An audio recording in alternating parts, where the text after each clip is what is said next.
Well, hello, good evening and welcome. Welcome to Rangers Radio. Join myself, Oxshare, on the show tonight as a young team. GB and Port Bear. Evening, gents. Evening, Oxshare. Evening, Gary. How you doing, boys? Very well, Port. Very well, mate. Good evening to you, Oxshare, as well, buddy. What's in news too? I've got a bit of an issue. You've been men about town. I wonder if you can help me. Fire away. Can you go, mate? Yeah. Right, my good friend Jim Paisley is looking for an agent in the entertainment industry. Anybody know anybody? Oh, I've seen that. Aye, famous man. Everybody wants a bit of Jim. Aye. I believe he was giving autographs in town centre the day. Fair play to you, Jim. He was only charging $5 a pop. $5 for an autograph, £1 for a 40 pop. It's excellent, isn't it, mate? Excellent. We're soon seeing Jim on the new version of Still Game, eh? Well, he's hoping to get in I'm a Celebrity. He's looking to do celebrity the dancing next year. His whole future's marked out, mate. Dancing and Ice as well. We might that one, what's that one you like, guys? What's the one you like? Love Island? Oh, Love Island, aye, definitely. I'll get Jim on that. Get him on that still, that would be still gay in Love Island, wouldn't it? That would be a show. Anyway, we laugh. Right, okay. But I'll let you get it off your chest and then we'll move on. Let you two have the freedom to get your thoughts about Saturday off, and then we'll move on to a massive game tomorrow night. We'll start with let's flip the coin. It's our tails. What do you think, GB? Heads or tails? Always go for heads. Port Bear, you're first. I think that coin's double-sided. I was going to say that's the two-faced coin. What can I say? I mean, you guys covered it pretty well. Just simple facts. A football for me, Celtic wanted it more. I think Giovanni set up the team, with a safe playing style, that conveniently helped them, in my opinion. I think the slow start and the lethargic attitude for your players, even the ball boys and ball girls, were switched on, more than some of the other players, getting the ball back and play. The old basics of Oxford, play at the whistle, don't turn your back. We teach it to school kids, mate, in the playground. And if this wee Port did his Port report and can get the, pretty much how they set up and how they were going to do the damage to Rangers if Rangers have allowed them to play. Obviously you didn't get that memo, mate. We just seemed so unprepared. And that was, the hurtful thing for me. It's not so much the way we lost, mate, because you can't take none away from how they attacked us and how they ripped us apart. But we were slow, ponderous, playing Tillman on the right, playing Kamara's at 10. I think you lose a lot of Kamara's abilities, you lose certainly a lot of Tillman's abilities as well. Schoolboy errors, you're right, but in the aftermatch, if you take Gio on face value, he said that he passed it on to the players and told them what they were going to do and they never reacted. So is that a bigger issue? I'm getting to that, mate. The manager can pass his instructions, obviously, but as you're rightly saying, as soon as you cross that white line, it's down to you to carry instructions out. And I would take to think they're not following the manager's instructions, mate, because that would tell me is he losing the dressing room, or have they switched after Giovanni already, which would be a whole other conversation, a scary conversation actually. But it's happened. I hope it's a lesson. I hope that our players and our management team have learned for Ox here, because that's a big defeat we've taken. All right, it's a bit of an open and shut case. Port Bear, GB. Aye, Ox, just to echo what Port was saying there, he's covered it really well, even the aftermatch show and the show last night. Some great points with the callers and stuff. It was just disappointing. I didn't expect to see us get another heavy defeat like that at Parkhead so soon. I thought Gio would have been switched on to how they were going to play.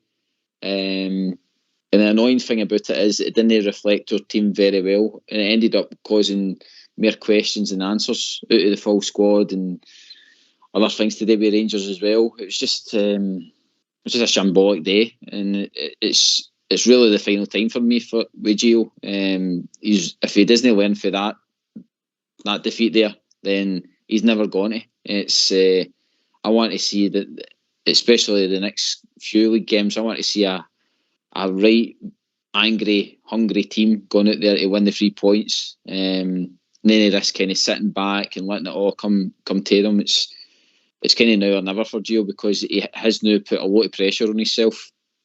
Well, let's get it right, mate, and let's be honest about it. The players in the recruitment have put Gio under pressure. Yeah, but I think even at him, ultimately the manager carries the can. Always, he's been in the job. What we talking? 10 months now, 2 transfer windows, and we talked to the briefly last night. GB, the recruitment, the hit rate is awful. It's shocking, Knox. The thing, like, we sat back and which raised questions is that really Gio's team? Because, like I says, a lot of the signings, they just don't really look like a Gio signing. I honestly thought that we would be having some players like himself. He knows so many good players, so you would think he'd be attracting. I mean, we had the under 18s Ajax coach, and you try to tell me he's never once whispered in Gio's ear to say, I know a player at that level that is interested in coming or interested in getting to the next level. We don't need projects, mate. We need players that are going to go in and improve our first team. Put there. Aye, we've been saying it often enough. Even Gary said it to an extent. Oxford, he doesn't want these projects anymore. We mentioned it on the show months and months ago. It was time for, good, honest 25 to 30-year-old pros, mate. The guys that are going to come in, hit the ground running, make a difference immediately in the squad. If you think back, Oxford, if you look back at that defeat, if you think back to the years of Murty, Pedro and Warburton, you can accept getting beat like that, Oxford, because we didn't have the quality in the squad. But this is a team that went to, European final. These guys are in top dollar now, mate. Yeah. So there's no excuse. That's what I'm saying, mate. There's no excuse now, for that sort of performance. I do get what Gary's coming for in regards to, Gio and David Voss. You think, and I've said it on this show, why is there no Dutch influence? I mean, I'm not saying influence. I've got an answer to that, Port. There you go, mate, yeah. Yeah, see, when we looked at the Dutch market before, back in Advocaat's time, you had some good players and you get value for cash. Now the players, if you look at the prices, they're going to EPL, mate. Yeah, so there's you're looking at a different market now than you were 20 odd years ago. Aye, that's true. You think you were getting players like Newman for 5 million. You know what I mean? At the time, that's cheap for a player of his quality. I get what you mean, mate. That's a possibility. Yeah. They're not letting they're turning into shrewd. If you look at the money Ajax have took in this summer, mate, yeah, okay, they gave us some of it back, but the money they've took in and players, they've got models and plans, and they don't seem to let the players move to any league as cheap as they did in the past. So I get that, and we've got to also bring in players that fit into this Scottish football model, this unique environment that we've got. You've got to be able to play at West County away, and then you've got to go and play against 60,000 animals who kind of conduct themselves properly, classless. But that's the job of the recruitment team. GB and Port. The recruitment side of it, especially, I think you just mentioned last night, the 7 signings that we brought in. A few of them are not even at that age where they're probably seasoned pros. I mean, I think Lawrence and Cholak, Ben Davies to a certain extent, but again, you've mentioned that it's maybe been an unlucky injury in training for him. But I says we spent serious money on Ridvan. We spent a good bit of money on Matondo. And it's just no came off. And if we were going to spend that money, I'd rather we put the two money together and we went out and spent maybe 8 million, 9 million on a proper season pro, some guy like I says maybe in the Championship or something like that, because there is diamonds out there to be found, Docs, and even in the Dutch. GB Fox has asked if you stop mentioning season pros. He's picking up the wrong end of the stick. Carry on. The Dutch league and stuff like that. I mean, there'll be guys that are out of contract in their leagues, and I just don't understand the recruitment. Ox, if Gio is put himself in a position there where, like, if you were bringing in a £9 million player, signing him, how much would his wages be? No, he's obviously got to reflect that, but I mean, like, we didn't know what we were getting with Kent. I mean, at the time we had him on loan, and then we spent 7 million on him. It's just, I think there's players out there, Ox, and I think we could have spent the money a lot better, definitely. Hindsight's a wonderful thing. I mean, I'm glad. I was glad when we brought in the boy from loan for Man United. What was his name? Porter. Make sure I get his name right, because it's insulting to the boy. The boy from Man United last Christmas. Diallo. Yep. Diallo. Young boy's fast. He's came for a big price tag. Young.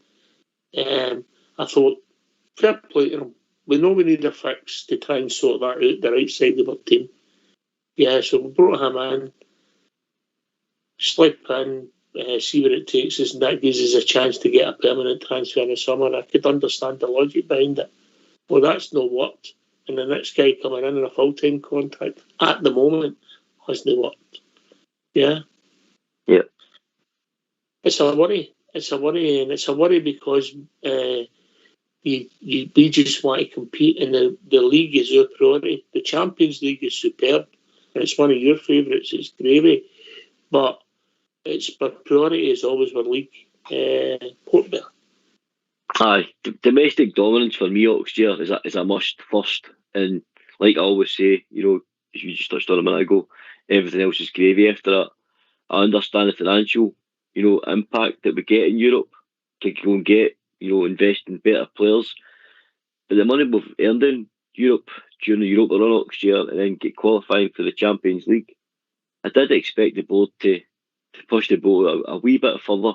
I'm not saying, you know, break your wage structure. I'm definitely not saying that next year, but there is, to compete in that league and that level, you have to help the squad out next year. It's amazing what a better talented and a sort of a fresh face is about a current team. You know, your team has been together a long time, and to get some fresh ideas in, to get some, you know, new talent in, they could have pushed the boat a wee bit next year. So they could have done it. You know, if you look at, as you said, the signings that you spoke about last night, you know, half the three of them, the six I'm going to talk about, obviously Cholak, Lawrence and Davies, that's your journeyman, if you like. That's your honest pros there. You know, they got on decent deals that will make a difference when they play the team. Cholak's already shown that. But Ridvan, Matondo and Tillman were, again, projects next year. And these young guys need experience around them as well. And that's where I think we've maybe just slipped in a wee bit. I don't think the board's backed Ross Wilson. I don't think Ross Wilson particularly backed Gio very well, I know. What I would love to know next year, the relationship between the recruitment team and Gio, how much influence does Gio have? Does he say, you'll never know, mate. I don't want him? You know, do you get what I mean though? I would like to think Gio has some say next year. I hope he has. It's like Fox, I just say swipe right to him, you know what I mean? You know, you never know who picks GB, you know what I mean? No, that's it. They could pick a beauty or they could pick an absolute, you know what? No, GB. No, Paul, you make a good point there. See that, the whole, like, does Gio have a big say in it? I mean, even his coaching staff, Ben Big Roy Mackay, surely he maybe be even looking at some of the players getting pushed in front of him going, no. I mean, the clubs that he's played for, you think he'd maybe be turning and going, no for us. But I don't know. I think it's maybe a kind of case of a stick or twist. It's like either take these guys, they're the best we can get, the new, or nothing at all kind of thing. And you've got your position, GB. Yeah, you say, right, these are the positions we want to fill. Right, okay, what's our budget? Yeah, who's out of contract? Who fits into that price bracket? What players are available in other clubs that maybe would leave them? That's the scouting. That's the scouting staff's job. Sorry, that's the recruitment staff's job. Yeah. So then you end up with maybe 10 players, and you might say, right, okay, I fancy 1 to 3, and they might be approaches and they don't go any further, and they say, oh, I'm staying at a bar. I've just signed a new contract last week. And then the next thing you know, you're number 7 on the list. That's how it works. And it works at most clubs like that, only at different levels. Do you think, Ox, that Steven Gerrard had a different relationship in that sense with him? Do you think Gio's got a different acceptance of that process than what probably Steven Gerrard had then? No, I think the expectations have been risen a lot higher because of Stevie G and because what happened in 21 and 22. We won the league, won the cup, and got to a European final within about 13 months. Remarkable. So our expectations have been risen, and rightly so. Yeah, we're looking at a bit of consistency and improve the team. And we don't look any better than we did last year, and that's what we're all getting a bit frustrated about. And even when we're playing some of the lesser teams, Port, we're not against Livingston in the league, let's be honest. Yeah, the second half we pounded them a lot of possession, but the goalie wasn't getting peppered, was he? No, a lot of possession when the outcome next year. We've known about these same problems as breaking down teams since the Gerrard days and the Gio's days. And the year we won the league, if you remember, Gerrard went out and got a lot more attack-minded players, and his aim was flood the box. Just let's try and flood the opposition's box and just get people in the box to score goals. This year, Gio's found a goal machine in Cholak, and thank God he did find him next year, because if you think without Cholak's goals as well, we'd be in a more difficult position. We need to find a system next year. We need to find a system that's going to break down these teams domestically. Great point you make. I mean, I think Big Southside nailed it last night. I mean, I know he's the worst picker in the world. His Super 6 is just so bad, right? But at least he's putting himself out and he's having a go, and it's a good bit of fun. Yeah. So I give him a half to him. But I think he absolutely nailed it. You know what I think of Stephen Davis. Yeah, Stephen Davis, a football player, and Stephen Davis, a man. He's been underrated for a generation. He's a top player. I'm not saying he's world class Port, but he's a top player.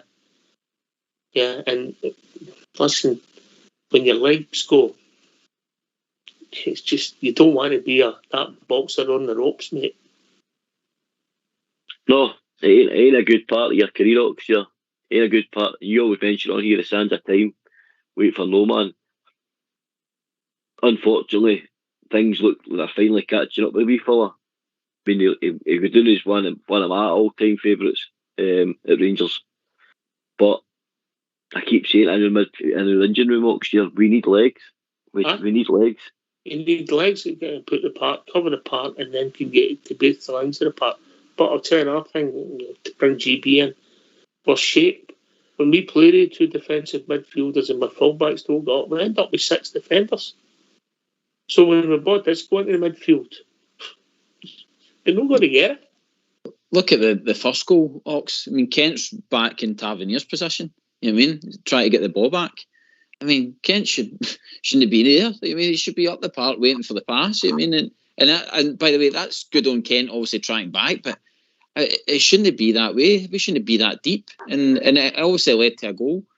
And there was no flow, and we were slow. And like I said, we need somebody to grab that midfield and go. You know what I mean? And I think maybe it's time for Stephen Davis' understudy to get a chance, you know what I mean? But we've seen in that Queen of South game that even the young boys are still not ready for it because they didn't really show it, like that much that you would say, right, he needs to get in that first team right away. I mean, it's a worry. We're struggling in all the areas. We're not playing at a tempo anymore, Port Bear, yeah? We're not playing at a tempo, you know, and this slow, deliberate play, it's predictable. We're going from side to side, you know, we have a lot of possession. We'd more than 50% of possession on Saturday. Do you know, it's incredible last year. After last year, but a 3-0 game at Parkhead, and you know, the next games after that, Gio set a stall against them to be aggressive and, you know, press them high, aggressive in the tackle. And the way we started when John Lundstrom makes that cruncher, beautiful tackle on Kyogo, I was like, right, here we go. I thought, I thought I was lifted off after that moment. I thought, right, we look up for this. And then he reverts back into his slow, ponderous, you know, passing side to side. I don't know what he's trying to do. It's the worst tactic, Oxford, and this is not hindsight, Oxford. It's the worst tactic you could ever play against a club that plays in that manner. And if you think Celtic are good at playing at that pace, and that pressing, and with that tempo, wait till you see Liverpool, Oxford. Wait till you see Liverpool. I tell you, it's. I don't know why Gio, Oxford. I can't think for the life of me why Gio and his staff set up our team to start games in this manner. And there's a pattern, Oxford. It's not just that game against them. Every game he seems to start, we're slow and we're ponderous. I want to see he's going out there and really putting a marker down the first 10-15 minutes, mate. Was Ross County the first goal we scored to open play in the first half? Ah, that's right. You mentioned that last time I was on the show with you. Yep. I'm not checked that out. Anyway, right, used to put the razor blades away, right? And we move on to a Champions League glamour tie. Yeah? Wow. Yeah. Yep. These are the bricks. These are the roller coasters of supporting the world's most successful football team. Right. What we're going to do is we're going to hear from your own manager, Giovanni Van Bronckhorst. And then if it's all right with you, GB, we'll have the Port report. Lovely. You'll be in charge. Let's hear from your gaffer.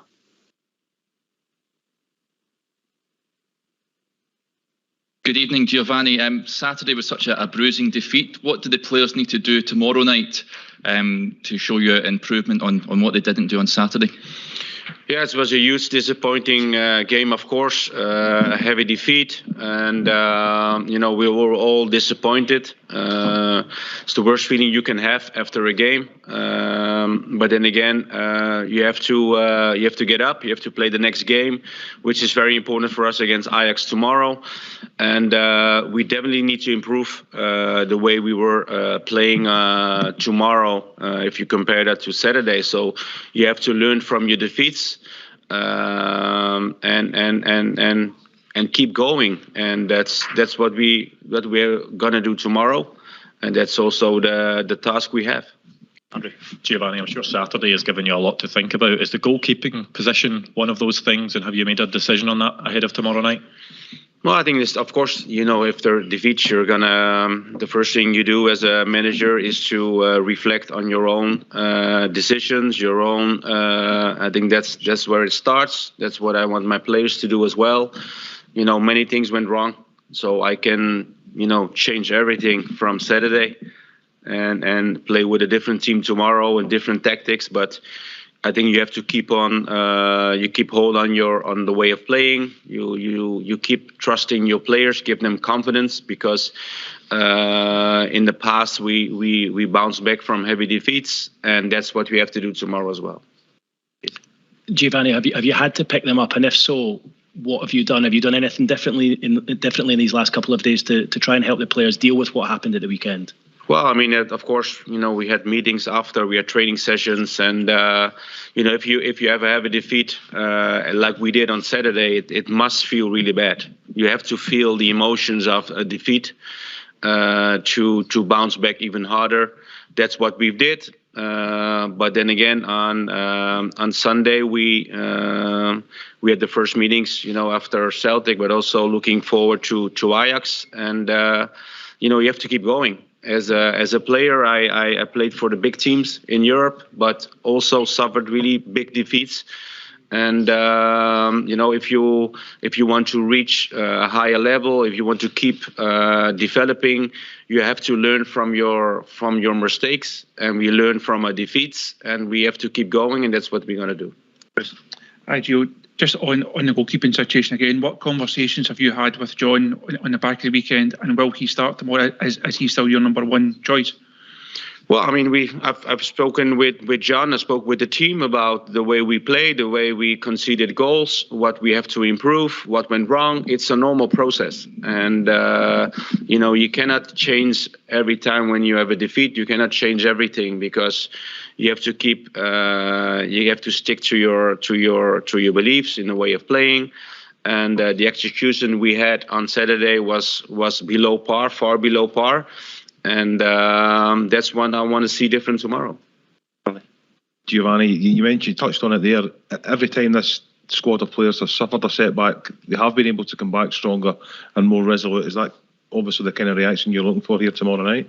Well, it's the only reaction we have to show. I mean, it's you cannot after a defeat. Of course, you are very down, but that's normal. That's your first reaction as a human being when you lose a game.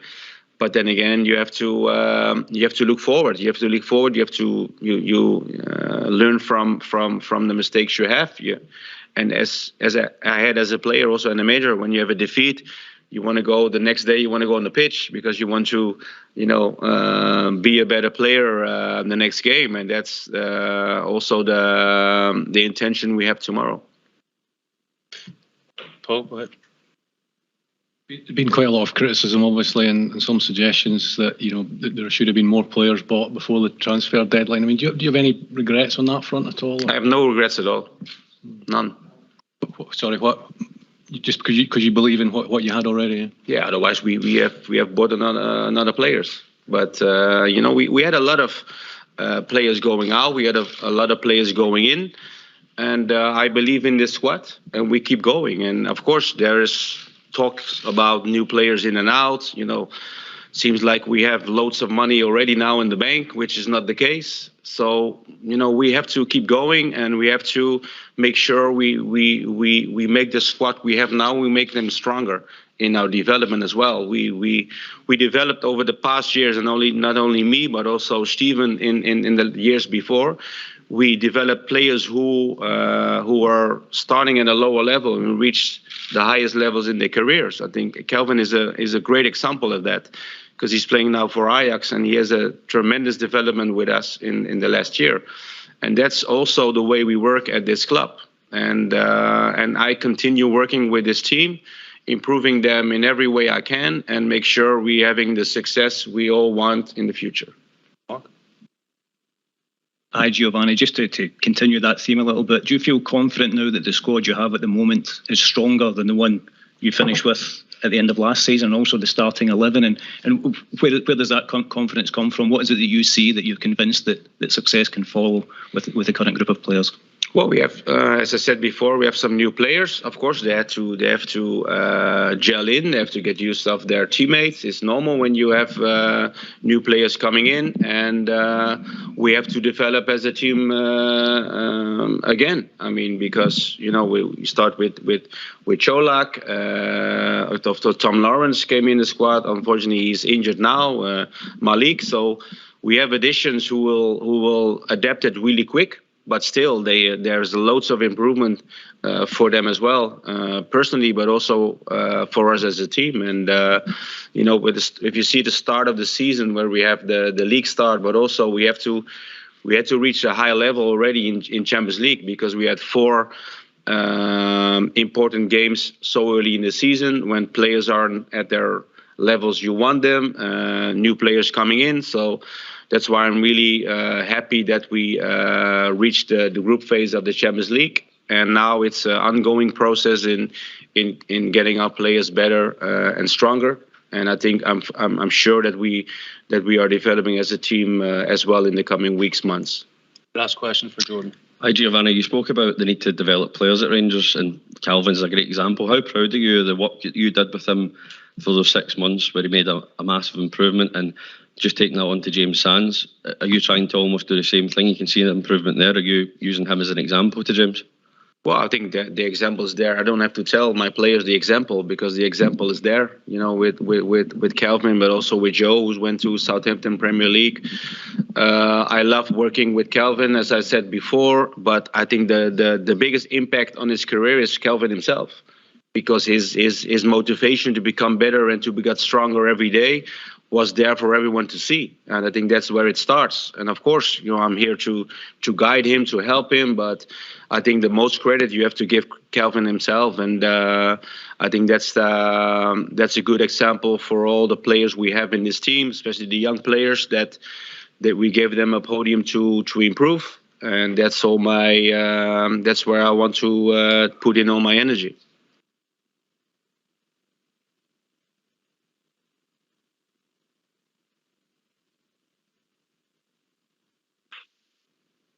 Right, thanks for that, Fox.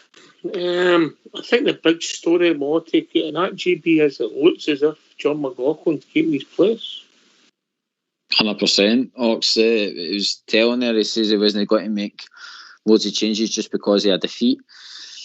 Well, good on him. He's, like I says, he's sticking to his guns. He says he's not going to change the way he's playing as well. Interesting times ahead, Hawks, especially with the tomorrow night against Ajax.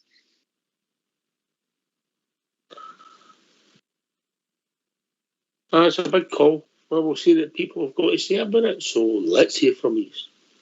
Why don't you give us a call on 0141 356 1972? It's your show, it's your platform. Let's hear from you.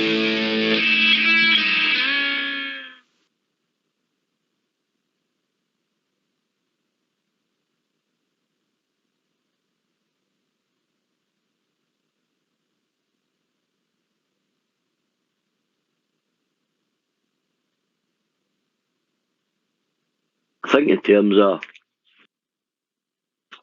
reflection on each other, but sorry, you go, mate. Sorry, pressure on. It's a big call for the manager to make, and it's only hindsight he's going to prove it, he gets it wrong. Whatever he does, stick or twist, mate. Well, I think it'd be crazy, if anybody thought Giovanni was going to rip up his playbook and his philosophy, on the back of a defeat like that, you're crazy, absolutely crazy. He's got a philosophy in mind, a plan and a system that he's going to play in, mate, and he's going to stick by that. Some people will say he's going to fall on his sword. Because I know a lot of people are doubting his system and his structure of the team and how he sets us up. But look, we're looking for a massive response, Oxford, after these players, and they've done it before. We've had a poor result domestically, and then we get to these European games, as you well know, and we seem to play like a completely different team. I think it's more open and expansive. The European game is a bit slow. It's a lot slower than the Scottish game. You've not got the ball boys throwing the ball in the pitch. The game's not 100 miles an hour. I just think the squad and the way Gio sets us up, mate, it's more suited to playing in Europe. I really do. I think the team just looks like a different team in Europe. Yeah, but I don't think we can look at the things. It's difficult just to look at Europe, innit? Because my bread and butter, as everybody says, is the league. Yeah, I would accept that Europe's a big priority because of the revenue, GB. But your domestic league is a priority, and we've got to compete and we've got to win it.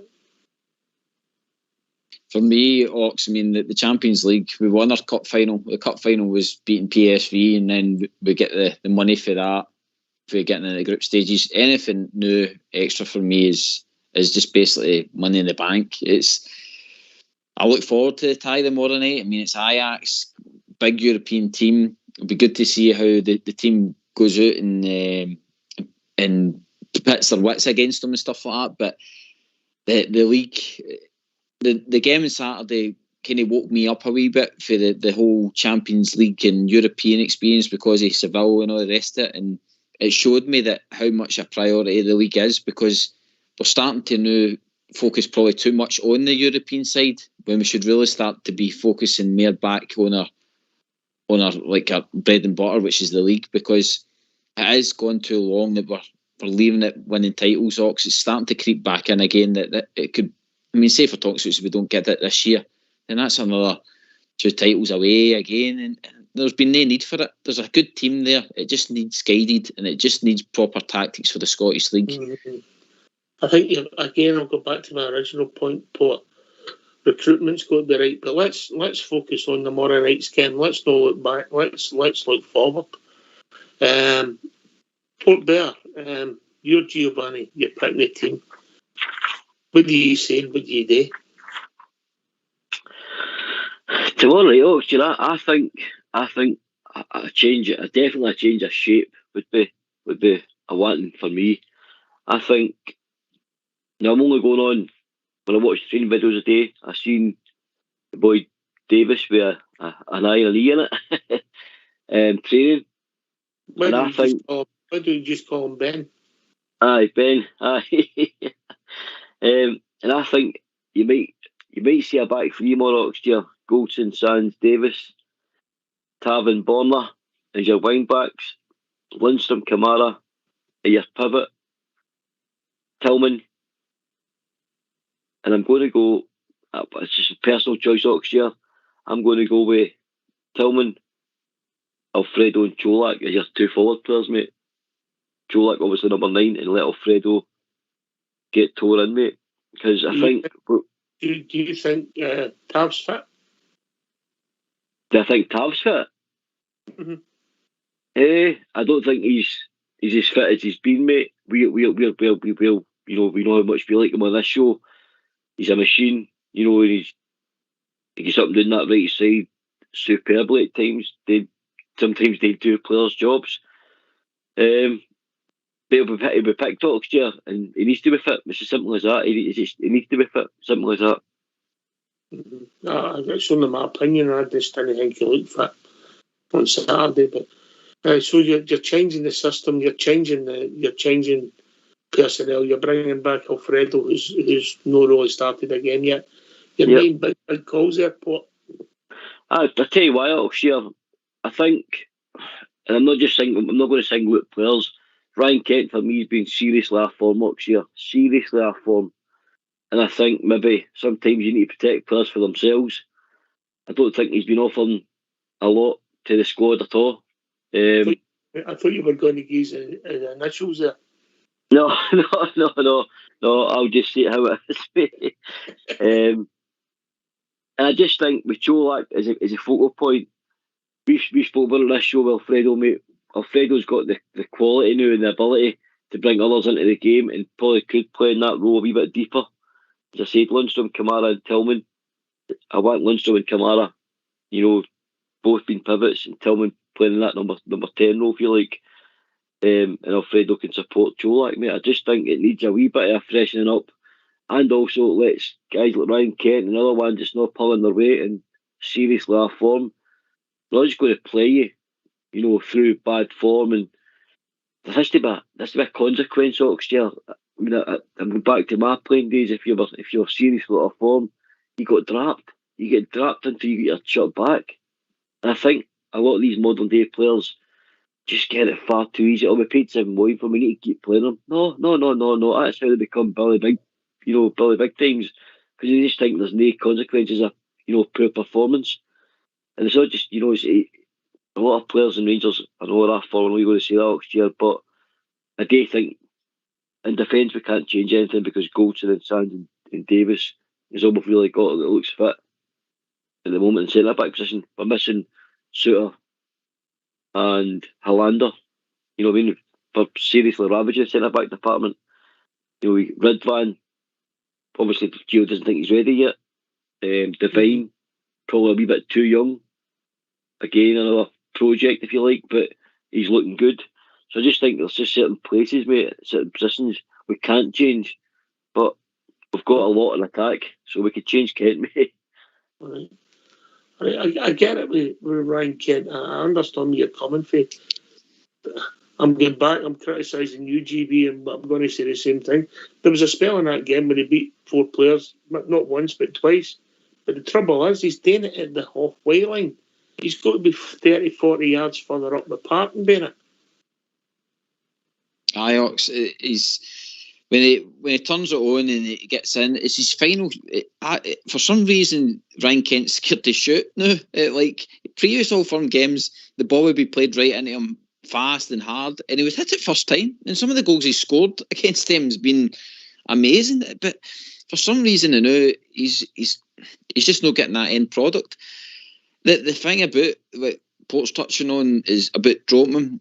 I get it, but he shouldn't be. If he's in bad form, he should be out the team. But the bad thing about it is we've not got the squad there. There's nobody challenging Kent. He's kind of just say because you're bad form, you're out the team. I like you two back on here, didn't I? But you know what I mean? Consistently no performing. You're definitely out the picture. Oh dear. But that's the thing. There's nobody there to challenge Kent. So I think Kent's always got to keep his place until somebody comes in that's going to try and push him. Well, I'll cut across these. We've been joined by Harry. Henry. Harry, would you prefer Harry? Harry, how you doing, guys? How we doing? I was listening to the way you've been speaking about the game at the weekend, and I agree with every word that not just here, but you hear it in all the Rangers podcasts, and they're all upset, really upset. I mean, I was one of the lucky ones to go to last year's Old Firm game when we get beat 3-0, and I never got the chance to go to this one, obviously. But it was just the same script. It was like Coach McCogley, if you watch his team, everything's on the first 45 minutes. It's like firing a cannonball, everything, and he's got this multi-ball where the ball goes out, it's thrown in right away with the ball boys. They're all scrummed to get a ball, throw it in right away. Ball's back into play. Joe Hart, if you watch Joe Hart in that game, when a ball went by, before he even ball stopped, Joe Hart had another ball and ready to go, either to throw it out or kick it out. And 9 times out of 10, our forward line, backs were turned away for the ball. We weren't standing in front of guys to stop the free kicks getting taken quickly. We weren't standing when they were taking their shies, maybe standing about a yard away from it, so the referee would have to come in and say, no, come on, move back a bit more. We were actually at one point giving him the ball. We were actually that nice on the park. We're saying, well, here, there you go, there's the ball. So to me, there was a lot of things that went wrong in that game in the same way it was when it was.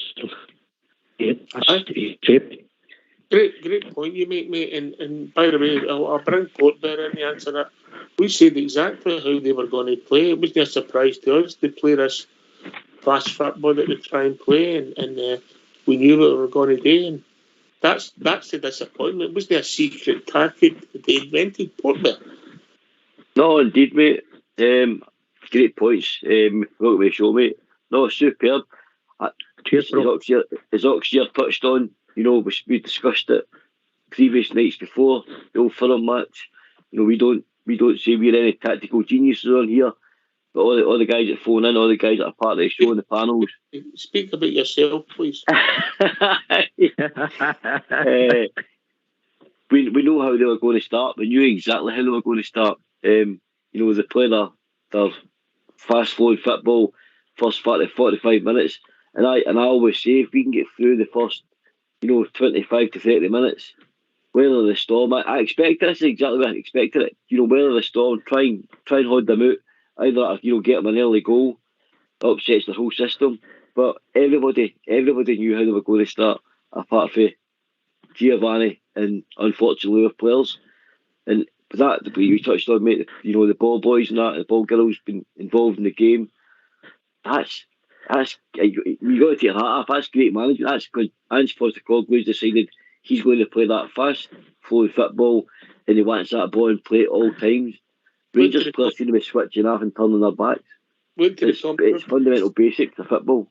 Wait till they come to your players. I think the we'll have Drew McIntyre as Tom Stoltman, then the ball boys will never get after.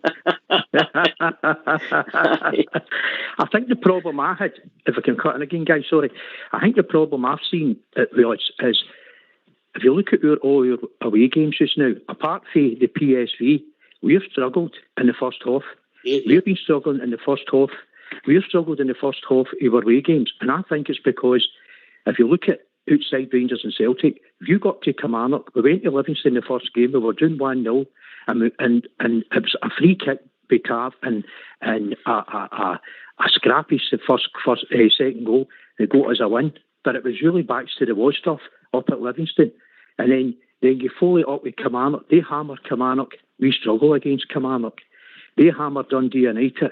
We'll probably struggle at Tannadice against Dundee United, because I think what's happening is the way Pos McCoglou is playing, teams are automatically frightened with him in the first 45 minutes, home or away, because they're thinking, oh, they're going to attack us, they're going to throw everything at us. But when they come up against us, it's like, oh no, it's all right. They're going to play tappy football. They're going to put it across the back. It's like a U. If you watch Rangers, it's like a U. I call it the horse's hoof. It's like a U. The ball goes to Goldstein, then it goes to Sands, then it goes back to Goldstein, then it goes to Tavernier, then it goes back to Goldstein. Goldstein has a wee look up. Will I hit a 40-yard pass to Kent and hope he gets it? No, hold on, no. I'll put it back to Sands. Then it goes to Barisic, and then Barisic will get to Kent. Kent will try and take on 3 or 4 players. He might get by 2. He gets caught with the third guy, and then they're off. So we're playing a kind of horseshoe system. So what we're doing is, now I'll ask you a question, guys, and this is my question to you. When is the last time Rangers has paid £3 million for a midfielder? An actual central midfielder. I don't. If you think about a central midfielder, Ryan Jack, Stephen Davis, Pena. You know, Pena. It's the last guy we bought for any kind of money over $3 million. Everybody's come in a free. Everybody's either come in a free or they've come in a loan. So if you look at all the midfielders we've got, and the 3 midfield, and then you look at what we tried to do on Saturday. We tried to play Kamara as a number 10. The boy's not a number 10. We played the boy Maltman. I think they played him out in the right wing. He's not a winger. He's a number 10. So we had 2 guys. Why not play the guy in his proper position? And why not play Kamara just in front, or Lindstrom just in front of the defence? Because you knew it was going to happen. So if you watch the European games, when we're playing the European way, if anybody moves up, if you've got Barisic taking a wee run up, then Lindstrom backs back and keeps the defence to a back 3. That wasn't happening against Celtic. Lindstrom was trying to force it in the first 20 minutes. He was missing tackles. Then when he scored that first and second goal, you could see that he's went down. So people are going like, oh, Celtic's done that before. Look what Hibs did. Hibs were beating us 3-0 in the Cup semi-final, and Goldstein was saying in the dressing room, that's the game finished at half-time. So what are they thinking when we're playing Celtic and we're doing 3-0? They must be thinking, we're going to get punched. So they're fear to do anything in case they get 5, 6, 7. And I think the keeper, I don't mean any harm, Alan McGregor, we should have never kept him in another year's contract. Alan McGregor should have been shipped out. Alan McGregor, a great servant to Rangers, never a goal as far as I'm concerned. A great servant to Rangers, but he's Mary a Woods. He was Mary a Woods for me. So I think he's done his time. He made a few mistakes last season, and I think we should have went and got another keeper. And I think even if that was the boy Clark, we should have went and got somebody, because I think Xander Clark's better than John McLaughlin. In my opinion, that's just my opinion. Because I don't think John McLaughlin's a number 1. And I've never seen a 34-year-old who's been sitting in the bench. I would ask you guys, when have you ever seen John McLaughlin? He's 34 and he's never been a number 1, and now he's a number 1 at your club. And he's asked to play big European games. He's getting asked to play big games, and he seems to be lacking the confidence, and he seems to be lacking. That whole thing Saturday just told me these guys can't play at Parkhead when the pressure's on. That's what that told me, and that's what it told me when I was at the last game in February, when I was lucky to get a ticket. and I watched it. I says, we can't play when somebody's pressing us the way Celtic's pressing us. They're only brilliant. They're beatable. We've done that. We've done it in the Cup semi-final. They're beatable. The problem we've got is we need to go in the park. I mean, I've heard the boy Golak was cuddling a boy that was playing for Celtic before we went onto the park. The boy Sands was wanting to change a jersey and just before he went into the tunnel. I mean, you tell me any Rangers player anywhere, say McCoy's here, that ever did that. Because the minute you play them, it's just war. You think we're going to do you. You run half the part. We're going to run the whole part. Because I'd have been quite happy to beat 1-0 and put in more effort. And I says to you tonight, well, that can happen. Then capitulate and do nothing. And the movie you've seen before, Harry. The movie you've seen before. And expect it. Now people say, have we signed? Should we have signed X, Y, and Z? You know, and I know. I've went to the internet. Thank God, I went to the internet there, and the first thing I did before I came on to phone these was I checked the signings and the money that's been spent. Gerrard's first season spent £12 million. Nothing on a midfielder that you could call as class. There was a lot of loan guys coming in at the end and freeze. Then the money was more spent on your Goldsteins, right? I mean, we got Tavernier for 300,000. That wasn't even a Gerrard signing, you know. And you're looking at the players that's still there before when Robert was there. Never mind. If you look at it, it's like Man United when Fergie left. They've still got players that's connected to Fergie. We've still got players that's connected to Warburton. We've still got players that's connected to Pacina. These guys couldn't do it when these two were managers. So how do we expect Gerrard to come in and Gio to come in and take this team forward when they're still playing with the same players and their first team players that couldn't do it 5 and 6 years ago? Now, I'm not saying they're bad players. I think there's only Morelos, Jack and Tavernier who fit in there that, yeah? Yeah, but if you look at the players that we gave an extra year contract to, right? Arfield, Davis and McGregor, we've only boosted up their pensions. We're only saying to these guys, thanks very much for what you've done for us. Here's a wee extra, right? Harry, because I'm not being disrespectful. I love Stephen Davis, the player, but unfortunately, when your time's up, your time's up. Huh? Yeah, when you're in a game like that, when you've got people, you know yourself, right? If you're in a boxing ring and you've got a guy firing 100 punches to you, and you can only hit him back with 20, it's only obvious the guy's going to hit you with a lucky one now and again. The other thing I've got with that game on Saturday, I'm sure guys, we don't need to be great football players. I mean, I played at an amateur level, right? But you don't need to be great football players to know when you go into a park, you might not be as good as a guy you're going to face, but you try everything. You try to be close to him. You try to give him a wee kick. You try to give him an elbow if you can get away with it. Try and give him a shoulder tackle. But you want to let him know, listen, pal, you're in a game. You might get by me. You might skim me like Jota, right? If you look at Pochettino, he puts Jota in one and Bad on the other side. That's two wingers. He plays with two wingers.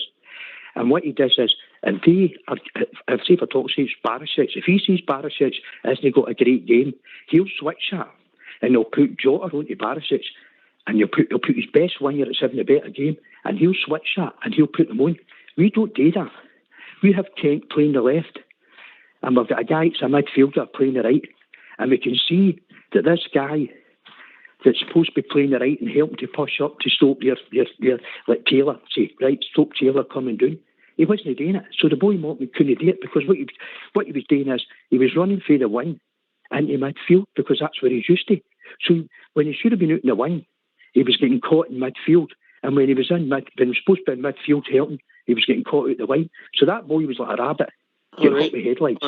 Right. Do you know what I mean? Right, Harry. Take a breath, mate. Take a breath. The last time we had this, General Patton was making it.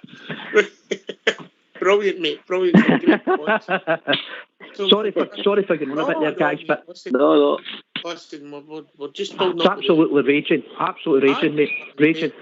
That's coming through, but I'm going to simplify it for you, mate, and I think what's frustrated you and a lot of the support, myself included, is you rightly said, we've seen the movie before and we never learned it.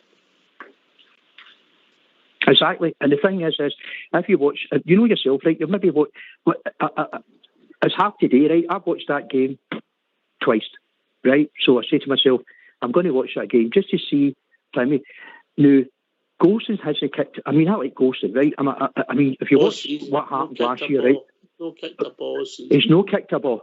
Tavernier, you know, and everybody else knows, there were even question marks up to 9 o'clock in the morning that Tavernier wasn't fit for that game. I could tell you, and I know Gio's not come out and says it, I think Tavernier was asked to play in that game. No 100% fit. And the only reason Tavernier was asked to play in that game, you know and I know, is the boy Divine that was coming on if Tavernier couldn't make it. And that wasn't a game to throw. I know we could beat 4-0, but it certainly wasn't a game to throw that boy in. Right, fair enough, because he's thinking, who's going to take him on? Jota. So Gio's relied on his captain. And I don't think Tavernier, you can see it, he didn't look the same. And he didn't look the same. And the comments were coming out, everybody could hear it, the comments were coming out on the websites, through places like yourself, that it was coming out that Tavernier wasn't unfit. Then you've got the boy Golak. Now, how can, he was only him and Barisic, right? Barisic was rotten in defence, but he was all right going forward. He got 4 cracking balls in. But there's nobody there. There's nobody supporting Golak. There was nobody running from midfield to try and go into the end of these balls. So they were just eating that up. Golak had one chance. Okay, let's say we would have scored that. I still don't think we would have won that game. I think we'd have lost the game because we just seemed to go in that part defeated before we even kicked the ball. The minute they scored the first goal, and if you look at every one of their goals, I would put a 5 on anybody to tell me they were class. There were 3 goals that John McLaughlin should have saved. Yeah, 3 goals that John McLaughlin should be blame for. And you're talking about, All right, Harry boy. All right, Harry I don't know. Boy. Right, we're going to go to a tune. You have a cup of tea and recharge your batteries. Brilliant. It's very difficult. I'll try my best, mate. It's only blue Duracells. Listen, you watched the game twice. GB watches the same movie over and over again, and let's get blue in it and all. Aye.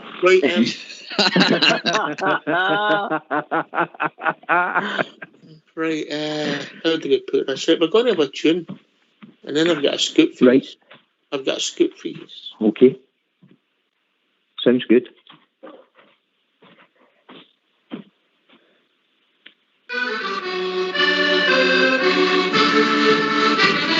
See them march on, marching on through the years of history. They've sailed on high, for the jersey they will do all night. Fight for right, raise again with the badge of glory. We'll lose or draw, that's the last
Why don't you give us a call on 0141 356 1972. It's your show, it's your platform.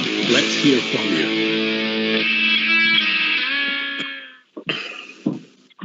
Okay.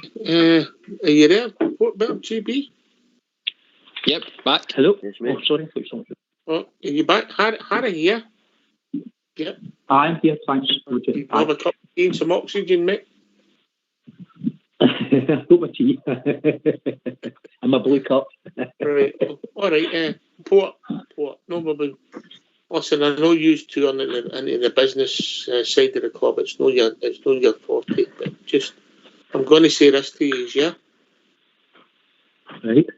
Right. Port Bear. Yes. Yeah. Right. GB. Yep. There could be changes in the club over the next 10 days. Watch this space. Well, can I tell you something I've heard? Right, I've got an uncle that stays in Chicago. Chicago. And he was talking about the Kyle Fox. I'm sure you've all heard about that. And she wants to put £75 million into Rangers Football Club over a 5-year period. And she wanted to buy the shares. She wanted to buy 75% of Rangers shares at £20 a share, 20 pence a share, and then put £75 million into Rangers Football Club over 5 years. They earn money. I mean, and then she spoke to who's assistant? Harry. Who's your assistant chair? Harry, just I'm doing yeah. Sorry. Yeah, just that's been in the media and that story's been in, and obviously there's an ongoing court case, yeah. But just watch this space. So you can, aye. All right, okay. Well, see, the thing about that is she's Harry, in America. Harry. Sorry. Harry, I don't want to upset you, mate, but I'm the host here, right? And I'll talk to the boys. Oh, sorry, Oxbear, aye. No problem. I don't mind somebody trying to take my job, but they can take it any time they want. Sorry. It's just that, no, but when you mentioned that, Harry, I think... Harry, the first time, yeah, just calm down. There's another two boys here. We'll come back to you. Right. Okay. All right. Port, maybe we'll have better inclination what's happened over the summer and what's going on with the club, and hopefully we can help. It can help move us forward. When everything, the devil's always in the detail. So watch this space, yeah. If it is true. Yeah, 100%, mate. You know, every club in the planet, mate, needs investment to take it forward. And I think, you know what, I don't really get involved with the financial side of the game, but what I do know is the current board have done probably everything they can do next year, and maybe it's time, maybe they're looking for new investment as well, which can only take a club forward. So I welcome any investment to the club, mate, definitely. GB? Ox, maybe the hard work trying to get 55 is probably tired out a couple of folk. I mean, I think even our team as well tired after 55 with the amount of energy it was spent on it and stuff like that. So, maybe a wee bit of freshness. And can we be honest, the transfers, like you've touched on, Knox, they have went a bit stale. So, anything good coming forward for the club would be much appreciated, mate. Yeah, all these things are obviously they're all linked but different. Yeah, I mean the players, the recruitment, the people who make the decisions. I mean, Port Bear, the fact that we make a decision after park doesn't mean that you don't go with your runner on the park, does it? You know? No, of course, definitely not, mate. You know, so but there could be something, Britain. Just watch this space. Remember. Nice. Yeah. I've said it before next year as well. Sorry to interrupt, mate. I've said about Rangers before. As Rangers, the brand continue to grow, and over the last, since Steve Gerrard come in, we've been on a meteoric rise, and all eyes have been on Rangers through the European runs next year. We always said the European runs would make or break the club. We've got to the final. More eyes are on us, and what I've always said, I don't understand when you see some of these, rich oilmen investing mega millions in a club. I've never understood, Oxford, why a global brand like Rangers, the world's most successful football club, I've never understood why nobody's just grabbed them with two arms, mate, and ran with it for a quarter of the money you need to put them in the English Premiership. Yeah, it's a league, mate. It's a league. Yeah. So it sounds silly, but I think with the right investment, and if you keep challenging, I think, like say our Rangers, I mean, we've seen it with Seville, we could get to a final, we could push these Champions League teams. I mean, we've seen it with, like say, a PSG. I mean, let's face it, they're an average side until their oil coons came back into it. I mean, so it's I mean, the fan base that we've got, the reach that we've got around the world, I think, honestly, if we had the right investment, that Rangers could go as high as they want.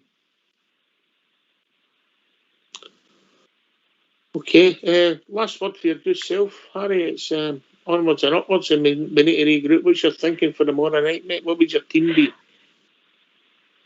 My team, the only problem I've got with the team is because of our injuries. I think, as you say, we've signed 7 players and 4 of them's never kicked a ball, really. And the boy Amada, I think, or whatever his name is, the right winger, I think he was no well or something, or he was ill for the Celtic game, so we don't even know if he's going to make it. So I think it's no going. I think the reason why Gio's come out and said, but you played earlier on, I'm not going to do big home changes. Simple thing. Sorry, Gio, but you can't do it anyway because you've not got the players to do it because they're all injured. They're either long-term injured, like Lawrence and Haaland, and we had Ryan Jackson who kicked a ball, really, since he's come back from his bad injury. So I think, really, we're going to have to struggle on, guys, and hope that we get a song out of this team. And it's not going to be the same as last year. I think it's going to be maybe 2 or 3 changes. But I would have liked to have seen Davis. I don't mean this in a bad sense. I think we need to drop Davis, maybe drop Kamara back into his position and be Lindstrom, and then maybe push Malton into the midfield along with him. So I expect that to be about 3 midfield. I think the defence is going to stay the same. I definitely think it's going to stay with John McLaughlin. When I heard that conversation coming through and you're with the gaffer there, I think McLaughlin's, because if you throw McLaughlin to the fire, that's going to shock him. And I don't see McGregor, even put McGregor in, I don't see McGregor lasting a year before make mistakes. So I think a big mistake to say we never signed a keeper. A goalie doesn't go months without making mistakes. They make mistakes, don't they? But it's just sometimes your luck whether you get punished or no. That's right. I agree with you. I think we're just more or less going to make about 2 changes. I think it's going to be more about where the players are playing. To be honest with you, I think it's going to be more the players that's playing, and I think the slow play and hitting them on the break suits you in Europe, but it certainly obviously doesn't suit you in playing against Celtic or certain teams in the SPL. I mean, my biggest problem for Wednesday is this game on Saturday with Aberdeen. You know yourself, Aberdeen, they'll turn up against us. Always, mate. I know. Listen, mate. I'll go for a draw, Oxford. Tomorrow night? Oh, well, I'll take that as now. Listen, mate, great to hear you. We're going to hear the Port report, and we'll catch up with you soon, brother. Let's hear the Port report.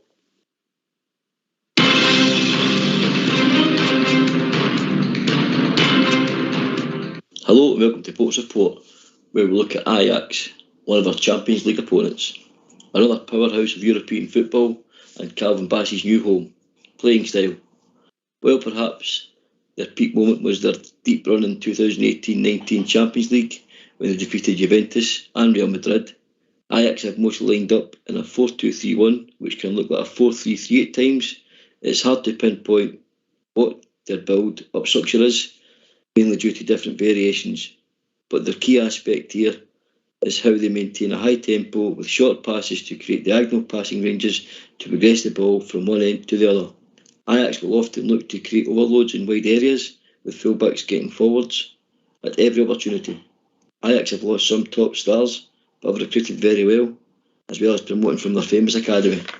Ajax tend to stack one side of the pitch to attract the opposition defence towards the flank, a strategy that in full effectiveness with the teams in mid to low blocks. They're patient enough to look for specific spaces between lines and will look to disorganise the opposition's defence by drawing them out from rigid positions. They love to create diagonal passing lanes, often forming triangles, diamonds, combined with wall passes and bounce passes. Ajax are one of the best teams in the world when it comes to breaking down deep blocks. This is aided by Ajax's positional rotations and positional play, with a look to interchange positions with others to create fluid passing exchanges. Due to them stacking one side of the pitch, it's often very narrow, where they can lose the ball, but they also regain it very quickly. However, if Rangers are brave and play through the press, Ajax leave chunks of space between lines for Rangers to exploit, so counter-attacks could be crucial. Ajax's dangerman, Steven Berghuis, previously of Feyenoord, we have seen him before and know his qualities. The 30-year-old has scored 8 goals last season and provided 11 assists, can play as a number 10 or a number 8, very fluid in his role with Ajax. Juren Timber, 20-year-old, already is a target of top European clubs. This young centre-back has 91% passing accuracy and has most interceptions in Dutch football. Quick and strong to tackle. Edison Alvarez, Mr. Consistency, the 24-year-old Mexican midfielder, can play in defence, full-back, so he's very versatile and is often one of the first picks for the Ajax manager. He's great in the air, scored 5 goals, completes 80% of his passing, he's great to tackle and also a very high interception rate. Dusan Tadic, he's a Serbian international who can play centre-forward and central attacking midfield. He captains the Ajax and Serbian team. He's 33, his quality is undoubted.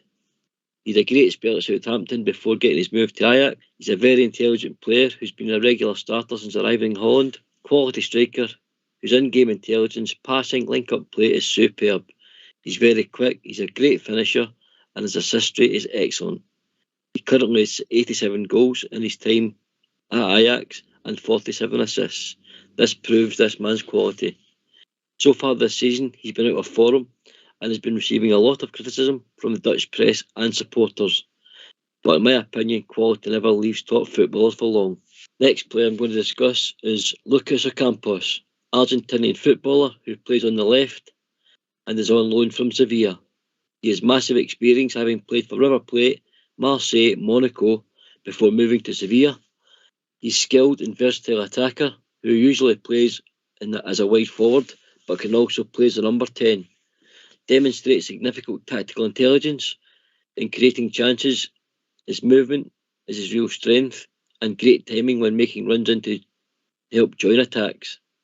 Loves to move from in to out and often loses his marker when doing this. He's always determined to exploit spaces in behind to offer assists to his teammates. He's superb in one-on-one situations. He's two-footed, so defenders don't know which way he's going to go. This is a great footballer who Rangers should look out for. Ibrox boss Alfred Schroeder has confirmed left-back Owen Winyal will miss Wednesday's game with an ankle injury, while midfielder Mohamed Ataran remains sidelined due to fitness issues. Kenneth Taylor could be recalled to the first 11 ahead of Davy Klaassen, while Kudus and Florin Grilic will be pushing to feature in the centre of midfield, the latter of whom is yet to make his debut following his free transfer from Hoffenheim. Nigerian defender Calvin Bassey, who was sold to Ajax for a club record fee earlier in the summer, is set to start at centre-back alongside Juren Timber, shielding the 38-year-old goalkeeper Romenko Pasveer. Bergwijn, who's incredibly never scored in 28 major European competitions, is expected to start in the front three alongside Dusan Tadic and Brian Brobby, with new arrival Lucas Ocampos an attacking option for the substitutes bench.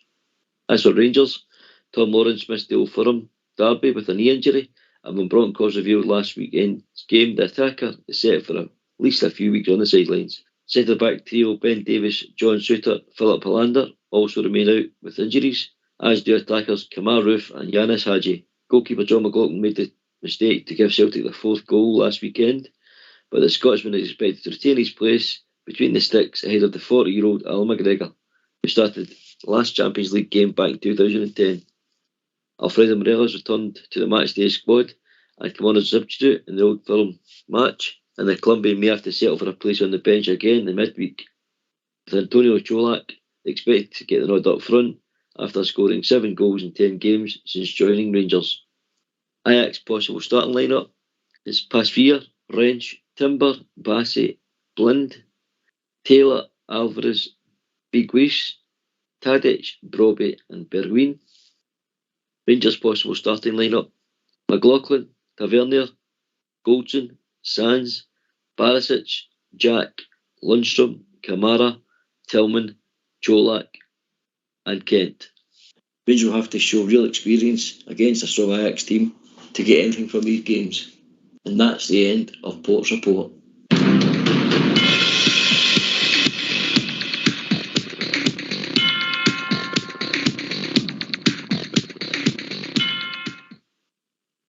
Wow, thanks for that, Port, mate. Great insight into some of the players. I've got to be honest with you, some of them never heard it. Well done, mate. Well done. Enjoyed that. GB, good insight, huh? Aye, brilliant, Port. Really good detail, mate.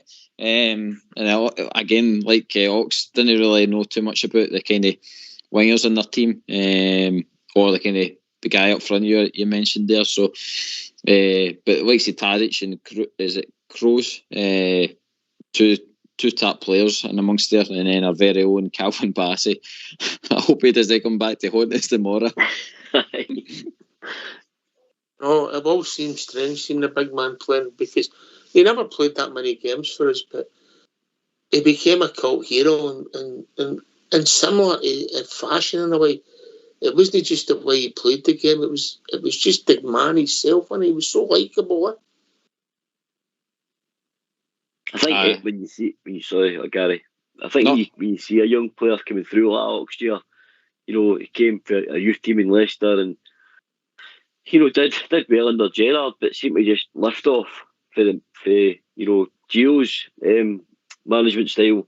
Just seemed to be so just get everything Gio was teaching him, etc. Ox year, and the meteoric rise he's had from where he is at Rangers to where he is now. When I was doing that report, I was thinking about all the foreign players that they've got in their team, how they'd lost so many big players. I mean, they've effectively lost 14 went out and 14 have come in. They've basically earned £232 million next year, but only spent a million and a bit basically to put the squad back together. So they would incredible. And to think Calvin Bassey has been part of that. I mean, you hear the Dutch press speaking about the team. Calvin Bassey next year is a big part of it.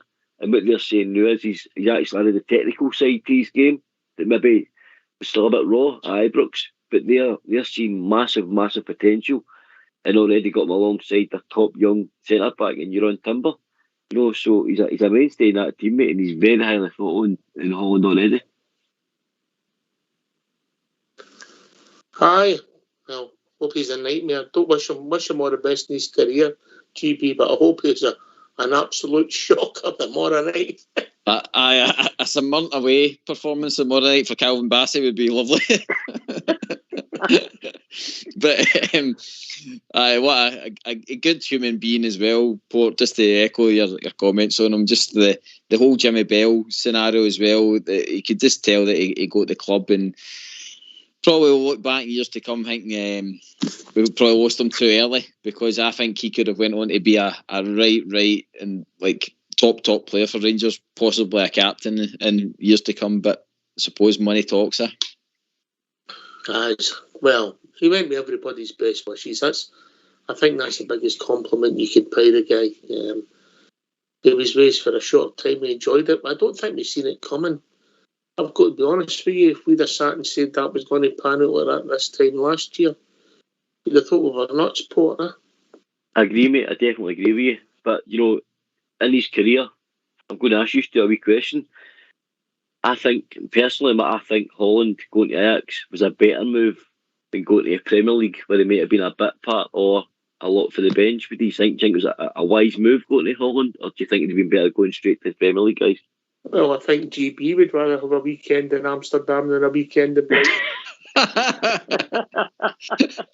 A wee space cake, Of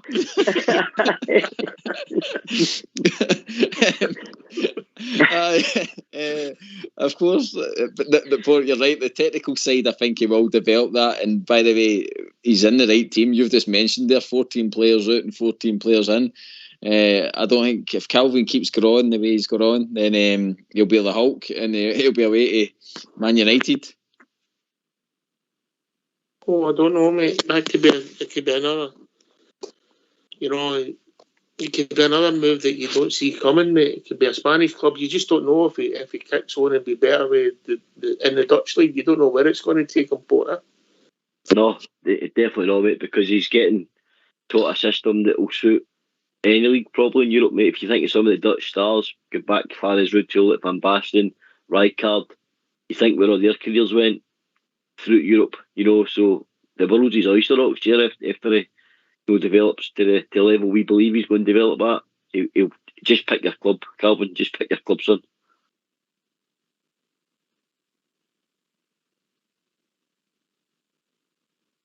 He's just starting out and we'll see where it takes us. So look, in normal circumstances, this would be a tricky game, yeah? So we want to get people's thoughts. We're building up to one of the biggest matches of our season, as Bridgeman would say. Listen, it's our first group game in the Champions League. I know we're on a downer since Saturday, and it's gone, but we need to look forward. We can't look back, and let's see where it takes us. Again, this time last year, Port, if I said to you, we're going to be playing in the Champions League, we'll get through the qualifiers, everybody will be buzzing. We're all suffering for Saturday, but it's time to park it, move on, get behind the team, and let's see where it takes us tomorrow night. Let's hear from you. Why don't you give us a call on 0141 356 1972. It's your show, it's your platform. Let's hear from you.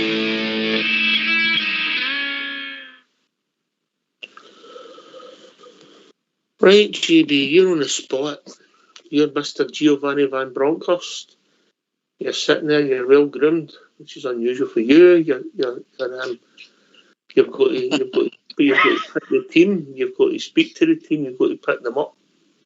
First of all, what's your team? Are you being radical at Port? You changing the system? What are you doing? I'm listening to my press conference from yesterday. That's what we've got to do, and I'm going to stick with my tried and trusted system. I think it's going to be John McLaughlin.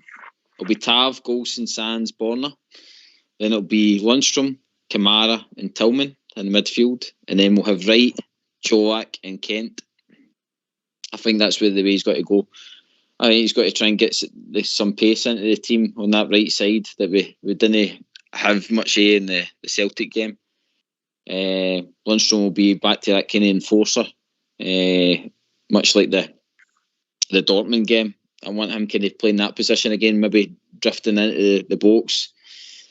And Kamara doing a PSV kind of performance. That's what I want. And I want Tillman being that kind of number 10 role the more night, because again he played that role really well against PSV, the two legs. So back to the tried and trusted.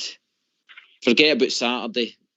Believe in yourselves and believe that obviously we're going to take another big scalp, because again Europe's a place where we've enjoyed our best football. Okay, good shout. Port, do you think there's any chance that Ben Davies plays? Well, I'm only going on training video that I saw today, mate.